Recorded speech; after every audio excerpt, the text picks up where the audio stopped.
Hello students, मैं Sameer Kumar sir आपके सामने पुनः एक बार फिर। सबसे पहले जो बच्चे हमारे YouTube चैनल्स को सब्सक्राइब नहीं किए हैं वो सभी बच्चे सब्सक्राइब कर लें, लाइक करें और शेयर करें फटाफट, ताकि सब लोगों तक हमारा वीडियो पहुंच सके। तो चलिए शुरू करते हैं। हम आपको पिछले सेक्शन में हमने आपको sexual production of flowering plant, पुष्पीय पादपों में लैंगिक जनन के अध्याय को हमने शुरू किया, चैप्टर 2, जहां हमने आपको बताया था कि फ्लावरिंग प्लांट्स यानी कि पुष्पीय पौधों में क्या क्या चीजें होती हैं, उनमें प्रजनन का क्या भूमिका है और किस प्रकार उनमें रिप्रोडक्शन होता है। बड़े पौधे जो होते हैं, जो हायर कैटेगरी के प्लांट्स होते हैं, उनका जो प्रोसेस है रिप्रोडक्शन का, वो लैंगिक जनन के मोड में होता है, यानी कि सेक्सुअल रिप्रोडक्शन के मोड में होता है। बिल्कुल ध्यान से समझिएगा। यहाँ पे हमने आपके लिए कुछ अंकित किया है कि सामान्यतः सभी प्रकार के जीव, जितने भी बड़े बड़े जीव होते हैं, पौधे की श्रेणियों में भी छोटे जीव होते हैं, बड़े जीव होते हैं, यानी कि निम्न श्रेणी का पौधा होता है, उच्च श्रेणी का पौधा होता है। तो निम्न श्रेणी के पौधे में खासकर अलैंगिक जनन होता है, लेकिन जो उच्च श्रेणी के पौधे होते हैं उनमें लैंगिक जनन होता है। तो उनमें जो पौधे आते हैं उनको आर्योट्रोपिची या एंजियोस्पर्मिक प्लांट कहा गया है। विश्व भर में इस तरह के पौधे जो हैं वो सभी जगह मिल जाते हैं आसानी से। 2,50,000 इनकी कुल प्रजातियां हैं और ये जो प्रमुख दो वर्गों में इसको बांटा भी गया, मोनोकोट प्लांट और डाइकोट प्लांट, ये हम लोग पूर्व की क्लास में पढ़ भी चुके हैं। तो यहाँ पे हम आपको एक बार फिर से, कुछ बच्चों ने कहा कि सर हिंदी वाला भी सेक्शन होना चाहिए, तो वो हम आपको फिर से अंकित करके बता रहे हैं कि स्टिग्मा फ्लावर का जो दो सेक्शन हम आपको यहाँ पे दिखाना चाहते हैं कि एक फीमेल प्रोडक्टिव ऑर्गन का सेक्शन होता है, जिसमें कि आपको आता है स्टिग्मा, जिसको हम लोग कहते हैं वर्तिकाग्र।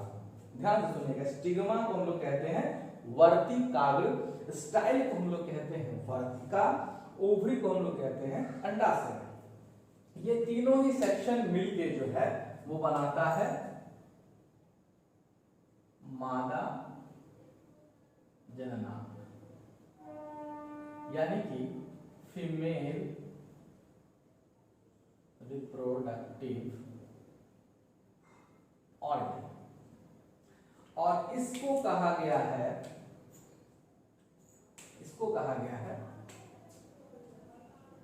गायनोशियम, यानी कि जायना।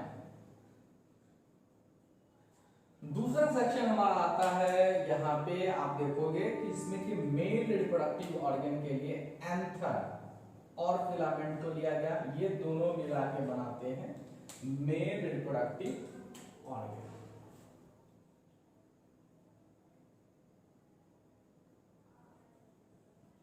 ठीक है, इसको हम लोग कहते हैं एंड्रोशियम। ठीक है, इसमें एक हिस्सा होता है पेटल, पुष्प की जो पंखुड़ियां होती है इसको हम लोग पेटल कहते हैं। नीचे जो हरा वाला सेक्शन होता है पुष्पासन, वो सेपल बाह्यदल बना होता है, और इसके अंडाशय के अंदर जो गोल दानेदार संरचना होता है उसको हम लोग कहते हैं रिजार्ड, जो स्टील से जुड़ा हुआ तना होता है उसको कहते हैं डंठल पेडिल। तो इस तरह से पुष्प के प्रमुख कितने भाग हो गए, पुष्प के प्रमुख कितने भाग हो गए? तो पहला भाग हुआ कैलिक्स, दूसरा भाग हुआ कोरोला, तीसरा भाग हुआ एंड्रोशियम और चौथा भाग हो गया गायनोशियम। इस तरह से पुष्प के प्रमुख 4 भाग होते हैं।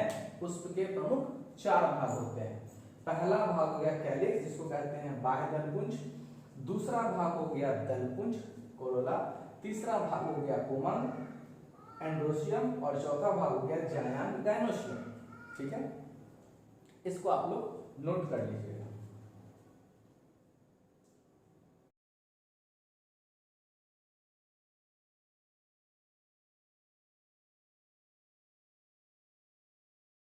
तो हम लोग नोट कर लिए कि पुष्प के प्रमुख 4 भाग होते हैं। पहले भाग को आप हेडिंग बना लीजिए। फर्स्ट भाग है कैलिक्स, बाह्य दलपुंज, उसका नोट कीजिएगा। यह पुष्प का सबसे बाहरी चक्र होता है। यह पुष्प का सबसे बाहरी चक्र होता है।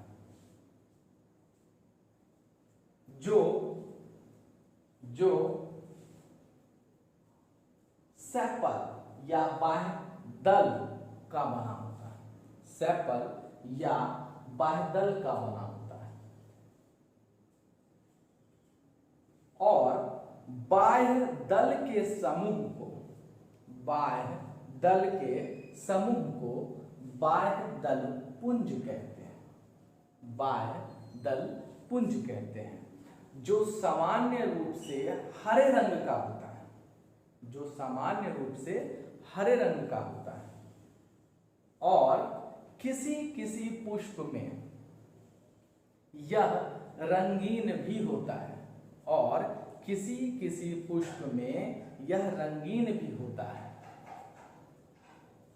यह पुष्प को कलिका अवस्था में ढक कर रखता है। पुष्प को कलिका अवस्था में ढक कर रखता है। ठीक है। दूसरा सेक्शन, तो हम लोग सबसे पहले देखें सेपल के बारे में। यहाँ जो निचला सेक्शन होता है हमारा पुष्प का, वो जो हरे रंग का होता है, हमने उस दिन फिगर से आपको दिखाया था। यहाँ पे आज फिर फिगर से हमको दिखा पा रहे हैं। दूसरा सेक्शन होता है कोरोला। ये जो पुष्प की पंखुड़ियां होती हैं, ये वो सेक्शन है जो कि रंगीन, चमकदार, चटकीला होता है। ये दूसरा चक्र माना जाता है। डैश दीजिए, लिखिए, यह पुष्प का दूसरा चक्र माना जाता है। यह पुष्प का दूसरा चक्र माना जाता है। जो पेटल या दल का बना होता है। जो पेटल या दल का बना होता है और दल के समूह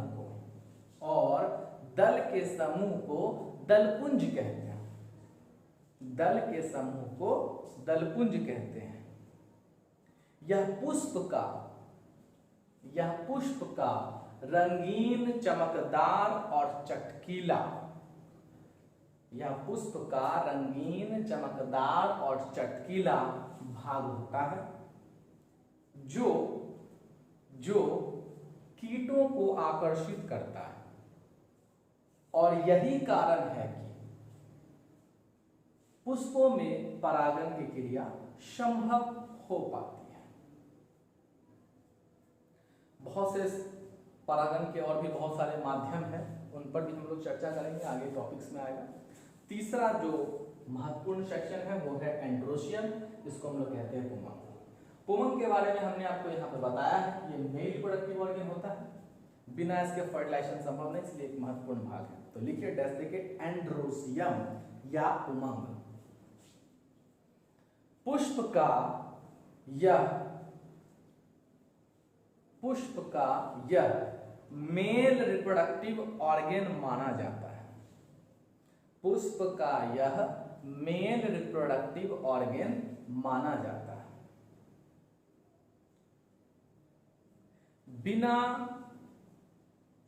बिना एंड्रोशियम के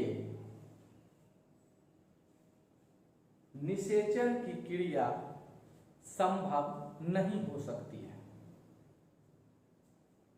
इसलिए यह पुष्प का एक महत्वपूर्ण भाग माना जाता है।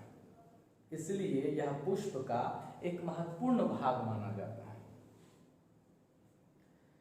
अब चौथा पॉइंट बनाइए, गायनोशियम जाया। ये पुष्प का फीमेल रिप्रोडक्टिव ऑर्गन होता है, जो हमने आपको यहाँ दिखा, स्टिग्मा, स्टेल और ओवरी, ये तीनों मिलकर बनाता है। तो लिखिएगा, यह पुष्प का फीमेल रिप्रोडक्टिव ऑर्गन माना जाता है। यह पुष्प का फीमेल रिप्रोडक्टिव ऑर्गन माना जाता है। इसके बिना भी पुष्पों में निषेचन संभव नहीं है। इसके बिना भी पुष्पों में निषेचन संभव नहीं है। इसलिए यह भी पुष्प का एक महत्वपूर्ण भाग माना जाता है। तो इस तरह से आपका पुष्प का चारों भाग का नाम आपको हमने बता दिया, उसका हमने आपको डिफिनेशन करवा दिया। इसको आप लोग पॉइंट टू पॉइंट नोट करते जाइएगा कॉपी पे और उसको रिवाइज करते जाइएगा। ध्यान से हर टॉपिक्स को सुनिए, समझिए और उसकी अच्छी से जानकारी लीजिए। ठीक है, तो देखते रहिए।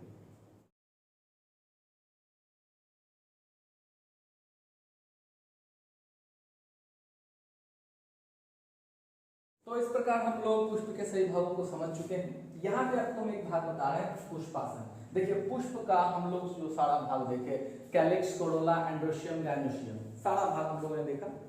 ये जो सारा जो फ्लोरल लीफ होता है, ठीक है, पुष्प के अंदर जो पुष्प पत्र होते हैं उसको हम लोग फ्लोरल लीफ कह रहे हैं।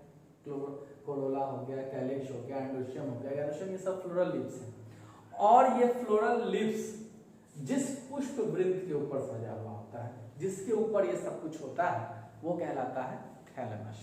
पुष्पासन मतलब पुष्प का आसन, मतलब पुष्पासन, थैलेमस। यहाँ पे अब हम आपको बताएंगे, थैलेमस देख लिए, फ्लोरल लीफ देख लिए, बहुत सारे फ्लावर्स के बाद पिछले वीडियो में भी हमने आपको complete flower, incomplete flower, unisexual flower, bisexual flower के बारे में बताया था। यहाँ पे हम आपको डिफिनेशन करवाएंगे। यहाँ पे जो फ्लोरल लीफ की चर्चा हो रही है, कैलिक्स, कोरोला, एंड्रोसियम और गायनोशियम। तो यहाँ पे जो चारों फ्लोरल लीव्स हैं, इनके ऊपर ही सारा डिफिनेशन है कि अगर किसी पुष्प में सभी भाग होंगे, कैलिक्स होगा, कोरोला होगा, एंड्रोशियम होगा, गायनोशियम होगा, तो हम लोग कहेंगे पूर्ण पुष्प, कंप्लीट फ्लावर। मतलब आप लोग नोट कर लीजिएगा, टॉपिक बना दीजिएगा heading, various types of flower. इसको नोट करने के बाद various types of flower, complete flower और पूर्ण पुष्प लिख कर दीजिएगा। वैसा पुष्प जिसमें चारों प्रकार के पुष्प पत्र, कैलिक्स, कोरोला, एंड्रोशियम, गायनोशियम, यानी कि बाह्यदल, बाह्यदल पुंज, दल पुंज, पुमंग या जायाम, चारों उपस्थित रहेंगे तो उसे पूर्ण पुष्प, कहा जाता है।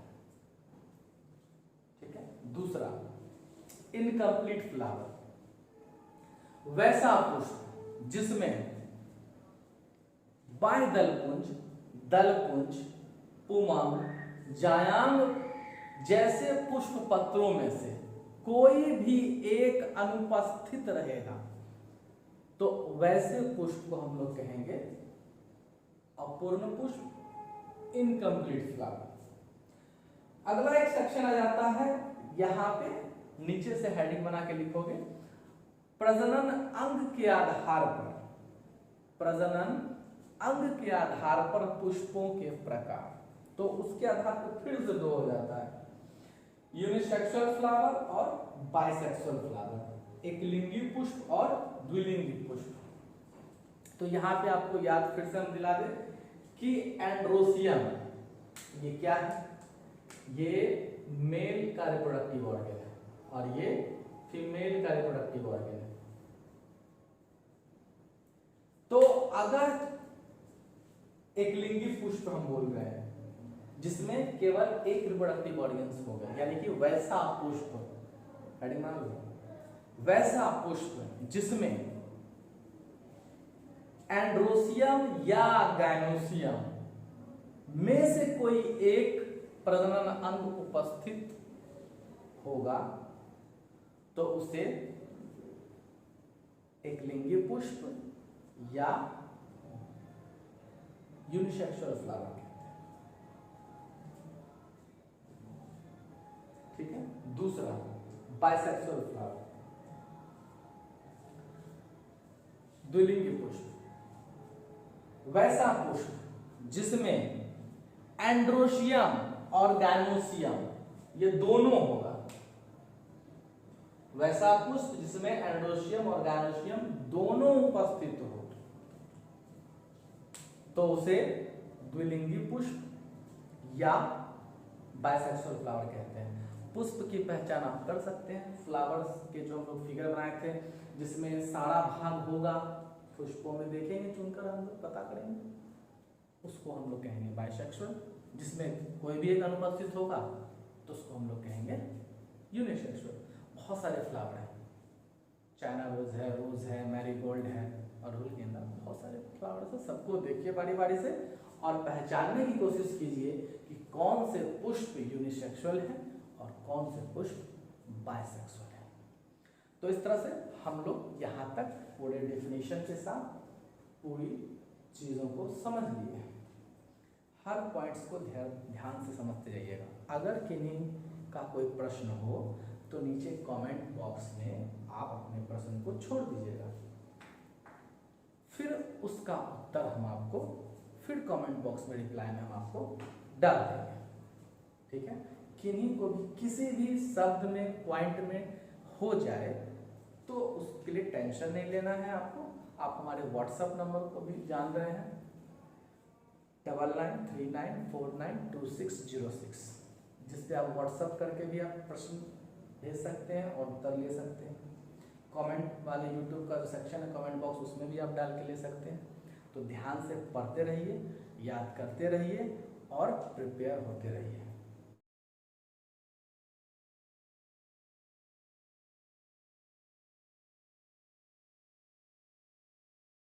ऑफ गायनोशिया, जिसको हम लोग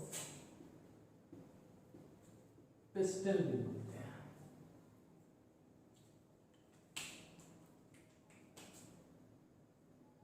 जायांग या स्त्री केशर की संरचना। देखिए, सबसे पहले जो पॉइंट्स हैं उनको आप क्लियर कर लीजिए। क्या है पॉइंट्स? तो ये जो सेक्शन हम लोग देख रहे हैं जायांग स्त्री केशर, ये आपको याद होना चाहिए। ये है पुष्प का फीमेल रिप्रोडक्टिव ऑर्गन, जिसको हम लोग गैमेशिया बोल रहे हैं, जिसको हम लोग पिस्टिल बोल रहे हैं, ठीक है। तो ये जो बना होता है इसमें कौन कौन सा सेक्शन होता है आपको याद दिला देते हैं।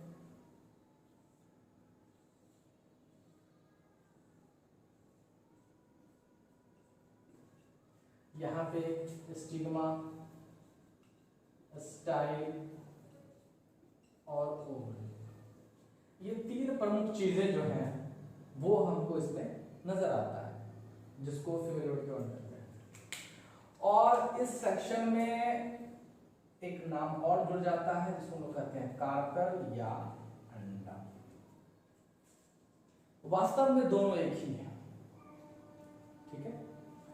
ये जो सेक्शन होता है, बहुत सारे पुष्प हैं, उनमें सिर्फ जायांग ही पाया जाता है, गायनोशियम ही होता है। बहुत सारे पुष्प हैं जिनमें सिर्फ एंडोशियम ही पाया जाता है। और ऐसा क्यों होता है? पिछले टॉपिक में हम लोग देखा यूनिसेक्सुअल फ्लावर और बाइसेक्सुअल फ्लावर का केस है। तो जिसमें जितने रिप्रोडक्टिव ऑर्गन्स होंगे उनके अकॉर्डिंग उनका पोजीशन बनेगा। तो यहाँ पे इस टॉपिक में डैश देके लिखना है कि यह पुष्प का फीमेल रिप्रोडक्टिव ऑर्गन माना जाता है, या पुष्प का फीमेल रिप्रोडक्टिव ऑर्गन माना जाता है। पुष्प का जायांग एक या अनेक अंडकों का बना होता है। पुष्प का जायांग एक या अनेक अंडकों का बना होता है। अब ये अंडक पृथक भी होते हैं और संयुक्त भी होते हैं, ठीक है। ये अंडक पृथक भी होते हैं और संयुक्त भी होते हैं। तो उसके अकॉर्डिंग कार्पेल्स की भी कैटेगरी बन जाती है। कौन सी कैटेगरी बनती है? तो एक बनता है साइन कार्पस और एक बनता है एपोकार्पस। साइन कार्पस को कहते हैं संयुक्तांड भी, और एपोकार्पस को कहते हैं व्युत्तांड। ठीक है, तो अगर जायांग में अंडक एक साथ भी हो सकते हैं और अलग अलग पृथक पृथक भी उपस्थित हो सकते हैं। ठीक है, ये टॉपिक इसके आधार पर, ठीक उसके नीचे लिखिए, इसके आधार पर अंडक दो तरह के होते हैं, संयुक्तांडपी और व्युत्तांडपी। अगर अंडक एक साथ संयुक्त होता, मतलब एक साथ सारा रहेगा, समुचित एकत्रित रहेगा, संयुक्त रूप से उपस्थित रहेगा, तो उसको हम लोग कहेंगे साइनकार्पस संयुक्तांडपी। और यदि यही अंडक पृथक रूप से उपस्थित रहेगा, अलग अलग, तो उसको हम लोग कहेंगे व्युत्तांडपी। ठीक है, अब किसी में इसकी संख्या 1, 2, 2 से अधिक, 4, 5 कुछ भी हो सकता है, तो संख्या के आधार पर क्या स्थिति बनती है उसको हम लोग समझें। तो आपको हम बता दें कि पुष्पों में जो हम लोग देख रहे हैं कि जायांग के बारे में हम लोग अंडक की चर्चा कर लिए, तो उसके आधार पर, अंडक के आधार पर जायांग कई प्रकार के हो सकते हैं, जैसे मोनोकार्पेलरी, जैसे बायकार्पेलरी, ट्राइकार्पेलरी, टेट्रा कार्पेलरी, पेंटाकार्पेलरी और पॉलीकार्पेलरी, जिसको हम लोग क्या कहेंगे, एकांडपी, द्विअंडपी, त्रिअंडपी, चतुष्अंडपी, पंचांडपी और बहुअंडपी। तो पुष्पों में देख लीजिए, जायांग में अंडक की संख्या जब अलग अलग होगी तो कंडीशन क्या बनेगा।